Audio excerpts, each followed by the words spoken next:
السلام عليكم. سنتعلم في درس اليوم طريقة عمل تأثير السبوت لايت المتحرك على الصور، والذي كثيرا ما نشاهده على مواقع الإنترنت. في البداية سأقوم بتفعيل التايم لاين من القائمة ويندو، وسأقوم بإنشاء 4 شرائح مختلفة.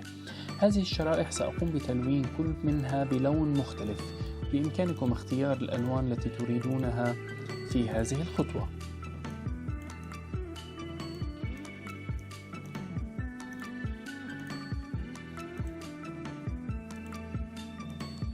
بعد الانتهاء من اختيار الألوان بإمكاننا إضافة شفافية لكل منها بمقدار 50%.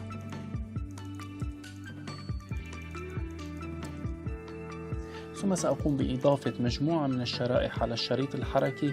في الشريحة الأولى سأظهر شريحة الخلفية، في الشريحة الثانية سأظهر أحد الألوان، وهكذا على بقية شرائح الحركة. بعد الانتهاء من هذه الخطوة بإمكاننا مشاهدة نتيجة عملنا بتشغيل الصورة من هنا.